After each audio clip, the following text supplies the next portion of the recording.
Welcome, you curious deep diver. Have you ever felt that subtle tug, that internal debate between, clinging to what's comfortable and safe versus that kind of terrifying yet maybe liberating call to truly express who you are? Today, we're diving right into exactly that tension. We're exploring how true security isn't really found in retreating to the familiar, but maybe in bravely expressing your unique gifts, allowing love to become the very foundation from which you dare to shine. Absolutely. Yeah, that's a great way to put it. And our mission for this deep dive is really to unpack this profound idea. We're drawing wisdom from, well, a unique combination of sources today. We're looking at a specific astrological reading for July 30th, 2025 from Tarot by High C that kind of sets the energetic stage. And then we'll immerse ourselves in a really captivating story, also from Tarot by High C, called the Hearth of LYSIRA. Okay, let's get into it then. So, our astrological source for July 30th, 2025. It highlights this powerful energetic pull, right? It's that tension you mentioned between our desire for, let's say, emotional safety, familiarity, and that urge to step out and truly express our unique gifts. The core insight here seems to be that authentic self-expression rooted in love is where genuine security actually lies, not in hiding. Exactly. And what's truly fascinating here, I think, is how Chiron retrograde in Cancer really plays into this. Now, this starts on July 30th, runs all the way until January 2nd. For those maybe less familiar, Chiron is often called the wounded healer asteroid. And when it goes retrograde, its energies turn inward, inviting deep introspection.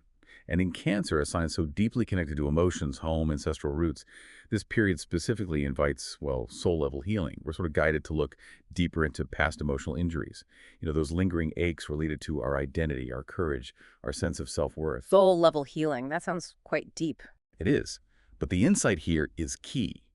This isn't about re-traumatizing ourselves or like picking at old wounds. The source explicitly cautions that scabs must be left alone to heal, which is such a great image.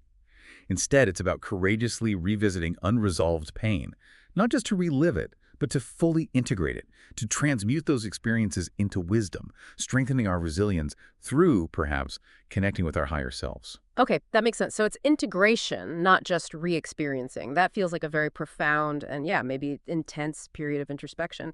So if Chiron is pulling us inward like that, prompting us to revisit old wounds for this integration, what other cosmic energies are at play? Are there things that might soften or, complement this intense journey?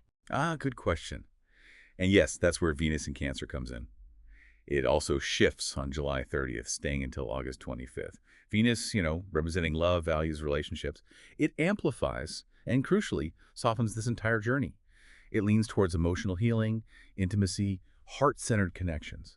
The astrology suggests that your choices in relationships, even financial stuff during this time, will feel heavily influenced by your needs for emotional security, for support, making that deep emotional connection feel, well, paramount. So a stronger need for connection and security. Definitely. There's a heightened desire to nurture others and, importantly, to be nurtured in return. It also notes that some of you might feel more vulnerable, maybe prefer nesting at home rather than being super social, seeking that inner comfort. Okay, so we've got Chiron drawing us into this deep introspective healing of old wounds, and then Venus amplifying our need for emotional security and nurturing through connection. How do these two forces kind of combine? How do they create the sort of sacred space the source mentions? And are there any potential bumps along the way we should be aware of? Well, when these energies align, it really creates an opportunity for, Yeah. yeah, profound sacred space. A space where meaningful dialogues and deep emotional exchanges can truly flourish as potent. And embracing vulnerability, genuine emotional openness that helps us anchor a powerful, expansive sense of unconditional love, compassion, shared humanity, really, into our everyday lives. It's like tuning into a deeper frequency of connection. Tinkering higher vibrations. Exactly. But the source does acknowledge a very human element too. It mentions that some irritations or frustrations are possible, especially when things don't go according to our plans or maybe seem outside of our control. It's just a reminder that even in this potent healing space, the messy reality of life can still surface. It's not all smooth sailing. Right, keeps it real. That really highlights the internal pull and those subtle energies influencing us. But what does this all look like in practice? How does this cosmic blueprint find a tangible echo in a story? Let's turn to our second source now, the Hearth of LYSIRA. Okay, picture this. A quiet, sort of mist-wrapped valley, home to the village of LYSIRA. This wasn't a place known for its wealth or anything, but for its heart. A tradition of emotional truth passed down through generations.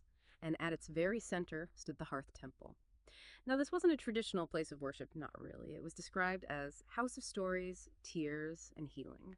Imagine an earthen floor, walls adorned with ancestor tapestries. And entering was a ritual in itself. You shed your shoes, you embraced silence, speaking only from the soul. Powerful imagery. Within LYSIRA, we meet Amara. She's a skilled weaver. But despite her craft, she carried this deep sense of emptiness, a quiet disconnect between her outer life and her inner self, like a hollow echo. And this feeling became particularly sharp after her mother passed away. Her mother left behind a sealed letter and also a half-finished shawl made of soft silver thread.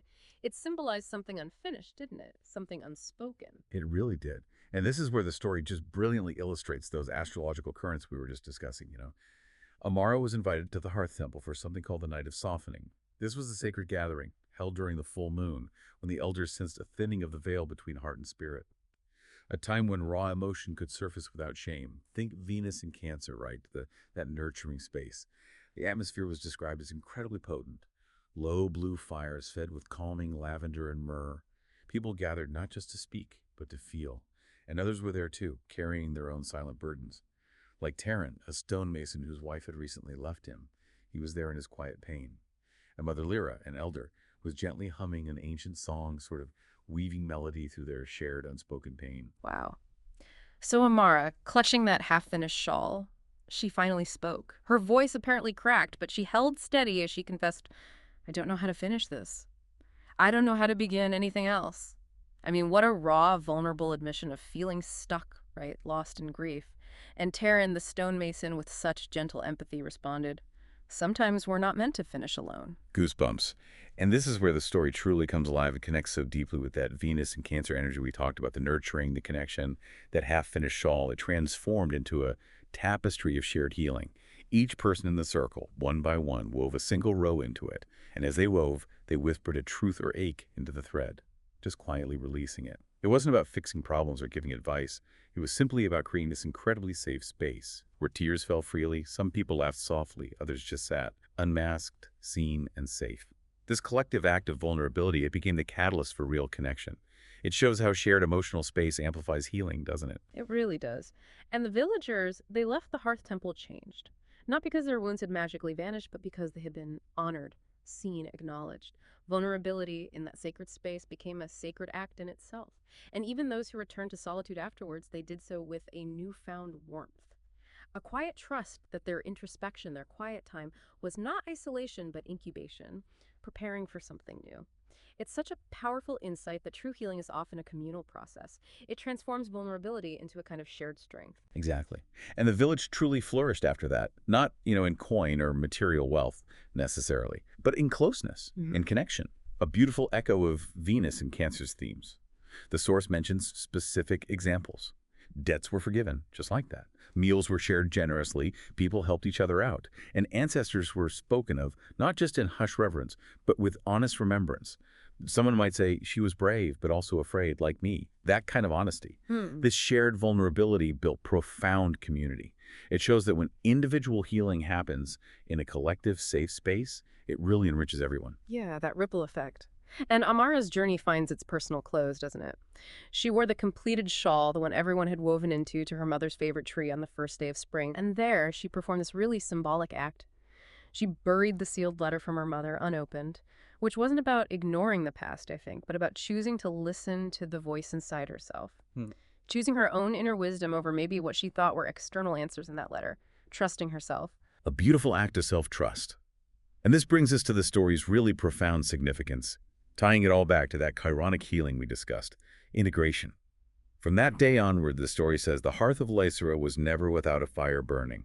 People came not only to heal their own pain, but also to remind each other of this core truth, that emotional openness was not weakness, it was the way home. And in their warmth, their connection, the valley itself seemed to bloom, a living testament to the power of shared vulnerability and authentic self-expression. Wow, what a story. So bringing it back, what does this all mean for you, listening right now? How does the story of LYSIRA so beautifully illustrate the very energies the astrology reading described for Chiron and Venus in Cancer? Well, it's pretty direct, isn't it? The concept of soul-level healing and revisiting past emotional injuries, that Chiron retrograde invitation, finds its perfect parallel in the villagers honoring their pain at the hearth. They didn't just re-experience it, they integrated it through shared expression. whispering it into the shawl, being seen. This really shows us that integration, not isolation, is the pathway to resilience. That's a key takeaway, I think. And Venus in Cancer's emphasis on emotional intimacy, nurturing, creating sacred space, is just vividly portrayed by the collective weaving of the shawl. And the village's renewed closeness afterwards, where emotional connection truly became the core currency. It's a powerful lesson in how vulnerability, when shared in a truly safe space, can be the most potent form of nurturing, both for yourself and for others. Yeah, beautifully put. And it encourages us, maybe encourages you, to consider what leaving scabs alone to heal, that careful integration without constantly reopening old wounds might look like in your own life. And maybe more broadly, how can you cultivate your own hearth of LYSIRA? A safe space, whether it's a physical place, maybe a trusted relationship, or even just an internal practice you cultivate for authentic emotional exchange and shared vulnerability. As we start to wrap up this deep dive, it feels really clear that true strength often lies not in hiding our vulnerabilities, but actually in courageously sharing them. And that genuine healing can indeed be a communal journey, not just a solitary one we have to undertake alone. hmm And if we connect this to the bigger picture, perhaps looking forward from July 30th, it raises an important question for you to consider, doesn't it? In what ways can you allow love to become the ultimate foundation in your own life? Truly daring to shine from that place of authentic self-expression, even if it feels vulnerable. What does it truly mean for emotional openness to be the way home for you personally? Something to sit with,